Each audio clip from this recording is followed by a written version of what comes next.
L'érable en bref. Après l'effervescence des fêtes, c'est maintenant le temps de vérifier vos billets de loterie qui traînent.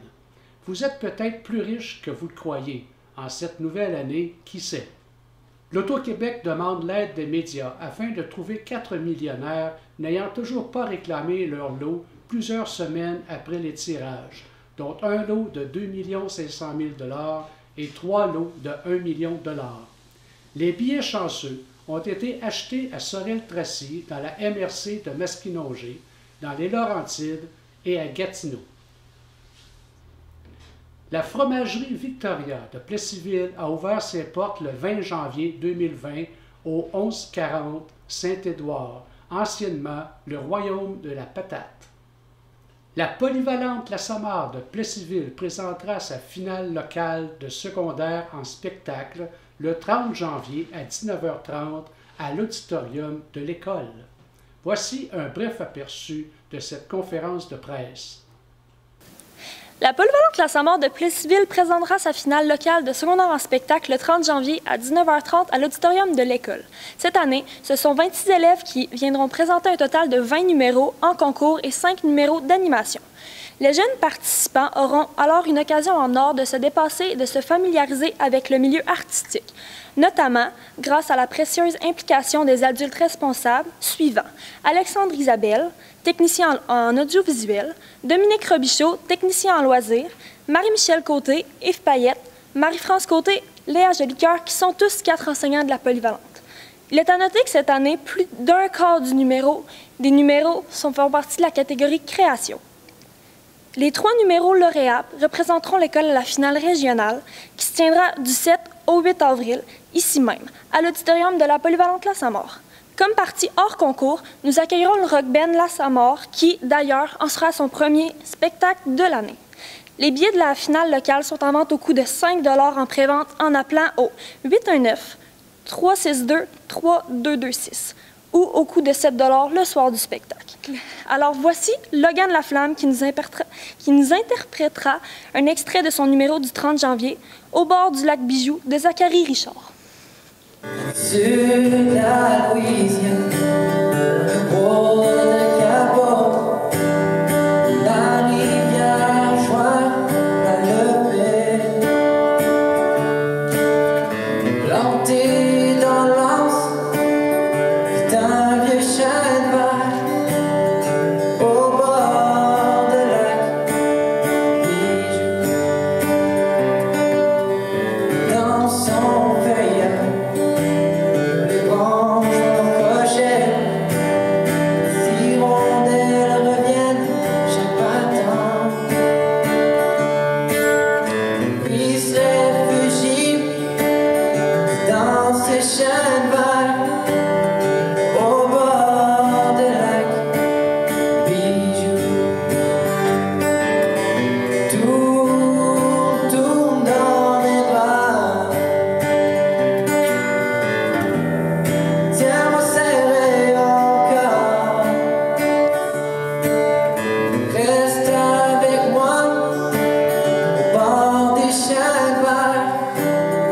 Au bord de lac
y a eu conférence de presse pour le 43e tournoi Pee-Wee provincial de Plessisville.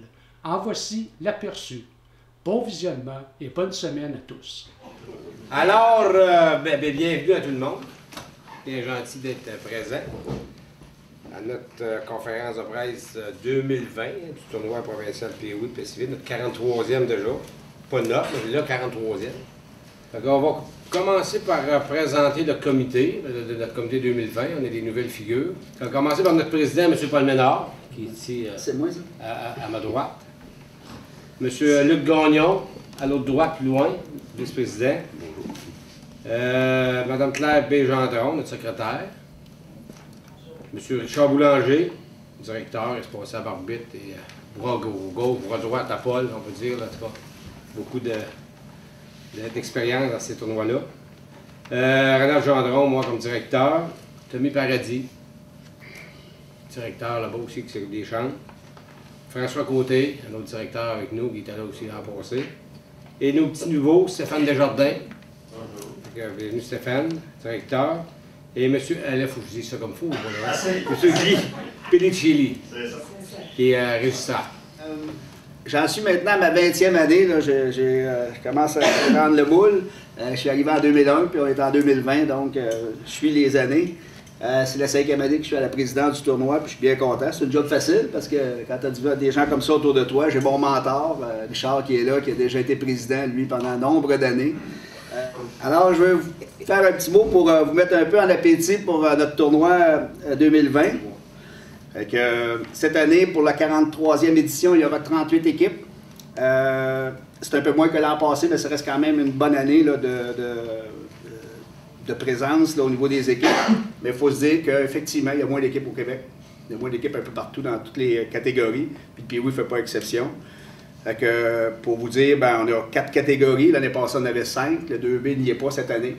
Compte tenu qu'on avait moins d'inscriptions, pas assez d'inscriptions pour faire une catégorie. Là. Moi, je ne veux pas faire un tournoi à 4 équipes dans la catégorie, dans la classe plutôt. Fait que le 2B, comme tu as dit, j'avais juste 2 équipes jusqu'à un certain temps. À un moment donné, on a décidé de fermer la catégorie 2B. Puis on a grossi la catégorie C pour être capable de combler la première fin de semaine. Donc, ça se déroulera sur 2 fins de semaine, 8 jours d'activité, donc jeudi, ça commence tous les jeudis, vendredi, samedi et les finales dimanche. Donc, on aura 57 matchs au total. Le retour du 2A encore cette année. Le 2A était là, il est revenu l'an passé, mais il va être encore de retour avec nous cette année. On a 8 équipes dans le 2A, donc ça devrait être un tournoi assez relevé là, pour la classe 2A. L'année passée, on avait seulement 6 équipes. Fait que on a grossi un peu la classe 2A. Donc, première fin de semaine, le 2A avec 8 équipes, le C avec 12 équipes. La deuxième fin de semaine, le B et le A. Le B avec 12 équipes et le A avec 8 équipes. Donc, la catégorie C, on a 8 équipes, mais on aurait pu faire un tournoi là, pratiquement, au moins sur une fin de semaine avec juste du C. Ça aurait été, il y a tellement d'inscriptions, on a refusé beaucoup au tournoi. Je ne vais pas passer trop de temps sur les commanditaires, mais je trouve que c'est quand même important. Il y a des commanditaires majeurs qui sont toujours là, qui sont souvent là depuis de nombreux d'années. Je pense au V-Boutin, entre autres. Je pense à la construction YGC avec Yvan, avec Yvan qui est vraiment un commanditaire intéressant pour nous. Fruits d'Or qui est là aussi, produit Ferdinand B. 2 nouveaux commanditaires qui s'ajoutent cette année. Location d'outils Desjardins, Stéphane, merci. C'est vraiment apprécié. Bon, justement, on est capable aussi d'aller chercher des nouveaux commanditaires d'année en année. Fait que ça devient encore une fois, ça nous motive. Fromager Victoria, qui est un nouveau commanditaire cette année important, qui va ouvrir ses portes là, dans les prochains jours. On s'attend, c'est la fin de semaine qui vient ou l'autre après. Mais en tout cas, il va être présent durant notre tournoi. Fait que c'est un commanditaire important là, qui vient s'ajouter. Et Saputo aussi, qui est commanditaire majeur chez nous. Je suis rendu maintenant à la portion où je suis un peu le plus fier, rendu au moment où on en est. Ça me rend particulièrement fier en cette année encore parce que c'est un peu particulier. J'ai le plaisir de vous présenter le président d'honneur cette année. C'est un président d'honneur que le comité est bien fier d'avoir recruté. Et j'ai nommé, je vais vous le présenter, nul autre que sympathique sportif, qui est mon ami. Mesdames et messieurs, notre président d'honneur pour la 43e édition du tournoi Pee-Wee 2020, M. Jacques Lamontagne. Premièrement, je tiens à remercier le comité de votre invitation pour la présidence. Je suis très heureux, comme j'ai dit à Rénal, c'est lui qui m'a fait part de ça. On était dans la chambre des joueurs vendredi après-midi, il dit « Jack, il y aurait quelque chose à te jaser, il faudrait que je le te voir. » C'est quoi? Je ne peux pas te dire tout de suite. Je peux pas te dire. J'aimerais ça m'en glisse un petit mot toujours. Ben, il dit « On aimerait ça t'avoir comme président d'honneur. » J'étais très touché, puis j'étais vraiment bien heureux de ça. Puis c'est une... Moi, je dirais bien ça, donc... Je suis content. C'est un honneur pour moi de représenter ma ville, puis je pense que je vais faire mon possible pour essayer de bien représenter le tournoi et être ici pendant ces 2 fins de semaine-là. Merci beaucoup. Merci. Une bonne main d'applaudissement pour mon ami Jacques. Ça va donner encore la vie, ça va rendu à ce stade-ci de la conférence de presse. Je vais profiter de la présence de Nathalie. Nous profitons encore cette année de cette conférence de presse pour présenter les retombées d'une bourse qui est remise aux joueurs élites de notre région. Offerte par l'Association du hockey mineur. Daniel, c'est votre organisme qui remet cette bourse-là. La bourse porte maintenant le nom de bourse Patrice Paré, pour se souvenir de ce grand personnage qui nous a quittés il y a un peu plus de 2 ans. Donc, pour témoigner de son passage, le hockey mineur ainsi que le tournoi sont bien fiers à chaque année de présenter la bourse Patrice Paré. Compte tenu qu'il n'y a pas de récipiendaire cette année, compte tenu qu'il n'y a pas des gens qui jouent dans la catégorie élite au niveau midget 3A dans la région, bien, je vais inviter notre vice-président, M. Luc Gagnon, à venir présenter les retombées puis le suivi des parcours des récipiendaires passés qui ont justement pu recevoir la bourse Patrice Paré. Un organisme en santé passe par son bénévolat. C'est ma phrase que je dis à mes parents à tous les ans. C'est ça. Fait que j'ai fait des petites recherches. Ceux qu'il faut que je remonte à 2013 avec Samuel Blier. C'est lui qui a été récipiendaire de la première bourse offerte par l'hockey mineur. Samuel Blier, né le 13 juin 1997, il a été repêché en 3e ronde par Chicoutimi. En 2013-2014, il joue en midget 3A à Trois-Rivières et à Chicoutimi. Il est appelé à jouer aux 2 places. En 2014-2015, il joue à Chicoutimi. Il est échangé à Shawinigan en 2015-2016. En 2016, 2017, 2018, il va jouer pour Shawinigan. J'ai fait un petit téléphone pour savoir où il en était rendu au niveau de ses études. Il est à sa 2e année à l'Université de Trois-Rivières en finance. Ensuite, il est arrivé Antoine Boilard. Antoine Boilard, né le 8 avril 1998, gardien de but. Repêché en 2015, il a été repêché en 10e ronde par les Tigres de Victoriaville. Il est allé au camp, mais il n'a pas fait de l'équipe. En 2016, il joue avec le Titan Junior 3 de... non, pas vrai. Oui, 3-13. Oui, c'est ça. Oui, avec le Junior 3A de Princeville. En 2017, il joue avec le Junior 2A de Plessisville. Présentement, il est à terminer sa technique en policière. Oui, ses études vont finir au printemps. Le 3e que je vais vous présenter, c'est un 2000. Sean Alleman, c'est pas un produit de Plessisville, de l'organisation de Plessisville, mais Sean Alleman a commencé son hockey ici à Plessisville. Il a joué pendant 4 ans, à l'âge de 4 ans, 5 ans, 6 ans et 7 ans. Pourquoi? Parce que Victo, il y avait un règlement à Victo qui disait qu'il ne pouvait pas commencer avant l'âge de 5 ans. Bon. Il fait son midget 3A avec les Estacades de Trois-Rivières à l'âge de 15 ans. À 16 ans, il est repêché par le Drakkar de Bécomo, 9e en première ronde. Il joue à Bécomo pendant 3 ans, 2016, 2017, 2018, dans un rôle défensif. 2019, 2020, il est échangé au Titan de Acatibátos. Nommé capitaine, il va jouer dans un rôle offensif. Au fait, en 2019, il est échangé aux Eagles de Cap-Breton. Cette année, en 40 joutes, il a 25 buts, 17 passes pour un total de 42 points en 40 joutes. Il est le 6e meilleur buteur du junior majeur présentement. Sean a participé à des championnats, au championnat des moins de 17 ans, aussi au championnat des moins de 18 ans. 2019, il participe au défi Canada-Russie. En automne 2019 aussi, il est invité au camp des recrues des Blackhawks de Chicago. Il n'a pas pu s'y rendre là, parce que vous connaissez, je pense que tout le monde connaît un peu l'histoire. C'est que l'organisation de Chicago a oublié de remplir les formulaires et puis il n'a pas pu se présenter. Ses qualités, c'est un leader né. Il affectionne beaucoup le jeu robuste, joue dans les deux sens de patinoire, capable de compter des buts. Présentement, il fait ses études, il suit des cours pré-universitaires.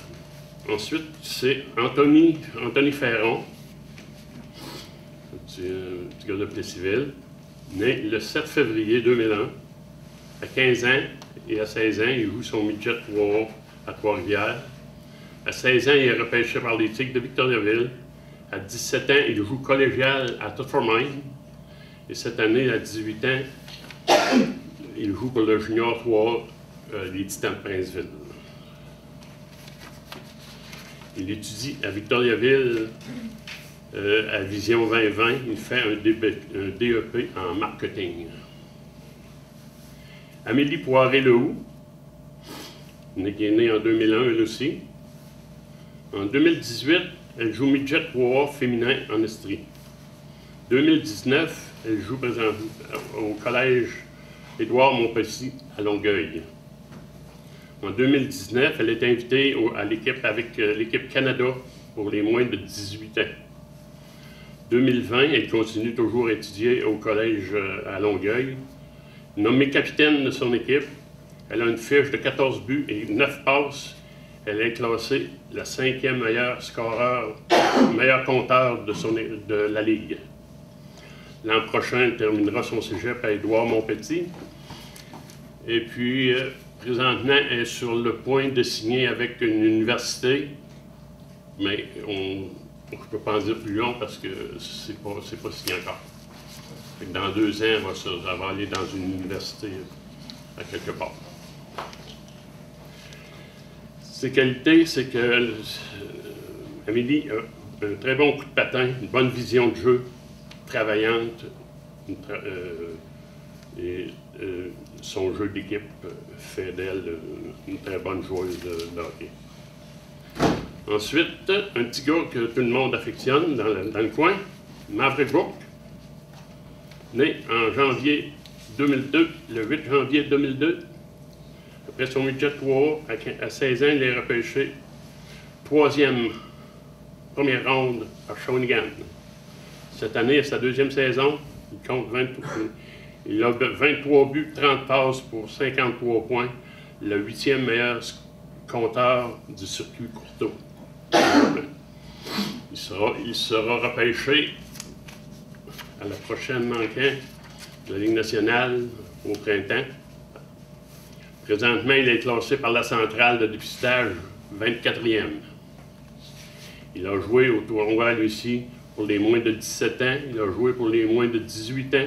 Il a participé au défi Canada-Russie en 2019. Présentement, il est invité au tournoi des meilleurs espoirs Kubota à l'amphithéâtre des Bulldogs de Hamilton qui se jouera cette semaine, le 16 janvier 2020. Je pense que c'est télévisé, ça. Ses qualités, Maverick, bon patineur, très bonne vision de jeu et un marqueur naturel. Et le dernier, c'est Xavier Filion. Xavier Filion, qui est né le 2 octobre 2002, a joué pour les Estacades de midget 3 à Trois-Rivières à 15 ans. Repêché par Chicoutimi, 5e ronde en 2018. Il a joué à 16 ans avec les Estacades et après, finalement, il alternait entre Chicoutimi et Trois-Rivières. En 2019, il a été échangé à Québec avec les Remparts de Québec. Il a 2 buts, 1 passe en 41 matchs. Il est employé dans un 3e et 4e trio. Ses qualités, c'est un bon patineur, travaille très fort, garde la motivation pour réussir ses rêves. Voilà. C'est ce que j'ai. Merci, Luc. Effectivement, ces gens-là, ils ont tous reçu la bourse, parce que la bourse est arrivée, la première qu'on a remise en 2013 à Samuel Billier. Mais ici, on a dans la salle des gens qui ont joué dans le hockey élite, qui, si la bourse avait existé à ce moment-là, Hugo était là, au budget de 3 à Magog, dans ce moment-là, il y avait encore du 3 à Magog. Vincent à Magog, on dit ça Magog, je me souviens. Dépendant d'où tu viens. Vincent également, tu fait ton budget de 3 à Magog. Non, t'étais vraiment. C'est ça, vous avez 2 gangs, vous autres, OK. C'est vrai, t'étais rendu des choses d'estacade à ce moment-là. Donc, mais la bourse n'existait pas parce que les gens-là, des bons parcours de hockey, puis c'est toujours intéressant de connaître où ils en sont rendus. On ne veut pas nécessairement faire des joueurs professionnels, mais on veut faire des bons individus dans la société. Puis je regarde les parcours de ces gens-là, puis je pense que les bourses, si faibles, ou en tout cas si minimes peut-être, bien, ça reste quand même que c'est une source de motivation pour ces jeunes-là, puis on s'aperçoit qu'ils réussissent à bien continuer leur parcours. Puis j'en profite justement pour mentionner qu'on a ici les gilets de ces gens-là, parce qu'on va les remettre. On va les remettre au courant du tournoi. Ce qui arrive cette année, c'est qu'on a demandé une contribution à chacune des équipes qui vient jouer à notre tournoi pour participer à un tirage. Ça va éviter, durant le tournoi, à vendre des moitiés-moitiés et tout ça. Donc, au lieu de vendre des moitiés-moitiés pour aller chercher des sous, on est allé chercher directement sur les frais d'inscription. On leur a dit, par contre, avec cette souscription-là par équipe, bien, chaque catégorie, il y aura un gilet qui va être tiré dans chacune des catégories. Dans la catégorie 2A, reprenez-moi les gens du comité, là, si ma mémoire n'est pas bonne. Je pense que dans la catégorie 2A, on va faire tirer le gilet de Maverick. Dans la catégorie A, ça va être le gilet de Charme. Puis dans la catégorie B, c'est le gilet de Xavier. Filion. Puis il en manque un. Il manque le gilet des Tigres. Il manque, c'est ça. Qui va être, par le petit pèlerin, là, le fils à Charles, là, ouais. Qui joue junior avec les Tigres cette année. Puis également, on a un bâton de hockey signé par Charles Couturier. Oui. Qui sera tiré aussi à travers les équipes qui vont participer à notre tournoi. Donc, c'est un peu une nouvelle chose qu'on a amenée cette année. Puis ça va éviter aux bénévoles de courir les estrades dans des moitiés-moitiés. C'est pas une job qui est toujours intéressante. Puis ça dépense beaucoup d'énergie, alors que là, bon. Puis on remercie les gens du comité qui ont pu aller chercher ces gilets-là de façon à justement donner des beaux prix à chacune des équipes. Tu peux nous donner de l'argent pareil, on va faire un tirage. On se fera un pool pour une game. On prendra une game au hasard, on fera un pool. Donc, à ce moment-ci de la conférence, j'aimerais inviter, de profiter de la présence du président de l'hockey mineur, de l'Association du hockey mineur, pour remettre notre contribution annuelle. À chaque année, on est fiers de notre travail, puis aussi, on est fiers aussi de remettre des montants qui sont, au cours des dernières années, là, qui sont quand même substantiels, puis qui, on espère, permettre aux jeunes qui s'inscrivent au hockey mineur de réduire, de faciliter leur présence et leur participation au hockey ici à Plessisville. Donc, je vais inviter Claire, qui est grandement responsable du montant qui est donné, parce que c'est elle qui fait les comptes et qui balance tout ça. C'est notre trésor, notre trésorière aussi. Donc, Claire, as-tu un chèque à remettre? Fait que je vais inviter également Daniel, puis on va peut-être prendre une petite photo pour remettre ça, cette somme-là. Donc, c'est le plus gros montant qui est remis par le tournoi à l'Association du hockey mineur de Plessisville. On remet cette année un montant de 15 000 $, les revenus de l'an passé du tournoi.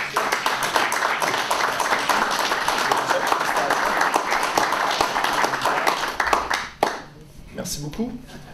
Au mois d'octobre, TVA m'a téléphoné pour faire une entrevue avec moi par rapport qu'ils ont fait une étude, puis ils ont vu qu'à Plessisville, on était l'association d'hockey mineur dans l'Estrie qui avait les taux d'inscription les plus... les frais d'inscription les plus bas. Il m'a demandé c'était quoi mon secret. Mais là, j'ai dit c'est pas mon secret, j'ai dit c'est un travail d'équipe premièrement. Puis quand je parle de travail d'équipe, il y a le CA, mais il y a, comme on a parlé tout à l'heure, il y a les bénévoles. Mais il y a aussi, comme on a parlé tout à l'heure, les commanditaires, puis à Plessisville, on est dans un petit marché qui sont très sollicités, puis qui continuent à donner quand même généreusement. Donc, c'est un travail d'équipe, c'est ce que j'ai dit aux journalistes. J'ai dit, c'est pas Daniel Lafont, c'est pas le CA du hockey mineur, François qui était avec nous sur le CA, je veux dire, c'est tout le monde. Fait que c'est un beau travail d'équipe, puis si on est encore capable de baisser les frais d'inscription cette année, on va le faire encore. Puis, c'est ça, merci beaucoup. Merci Daniel, c'était un plaisir. Je veux, avant de terminer, je veux remercier quand même les gens qu'on pense qui sont toujours avec nous, parce que c'est vrai qu'ils sont toujours là. Puis, faut le dire haut et fort que votre contribution au tournoi Pee-Wee, elle est vraiment importante. Le prix qu'on paie pour avoir les glaces. D'ailleurs, l'augmentation du chèque qu'on fait au hockey mineur est indirectement vraiment dû à la contribution de la ville et de la paroisse, parce que vous êtes tous les deux dans les mains dans la sacoche. Là. Et la contribution pour payer des frais de glace à ces prix-là, donc on vous remercie beaucoup. Vous êtes responsable de tout ça, et c'est vraiment apprécié, parce qu'effectivement, par rapport à mes premières années, là, mettons, avant que c'est peut-être 4 ou 5 000 $ de moins pour les frais de glace qu'on a pu récupérer. Là. Donc, vous remercie, merci d'être là, puis on vous invite encore une fois, là, quand vous passez, venez nous voir, ça me fait grand plaisir. Alors, le prochain rendez-vous pour tout le monde, c'est l'ouverture officielle qui aura lieu vendredi, le 31 janvier. Donc, c'est la première fin de semaine. Ça va se faire à 19h, donc à 7h. Notre équipe locale, qui est le V-Boutin dans la catégorie 2A, va recevoir les gladiateurs du Roussillon. Roussillon, là, c'est pas un restaurant, là, c'est la gang de Candiac, Sainte-Catherine, Delson. Ça, c'est une région. C'est la petite région là, sud de Montréal. Donc, je veux vous remercier, en terminant, de nous supporter dans la réalisation de notre projet, de notre activité. Puis, je terminerai en vous invitant tout au long du tournoi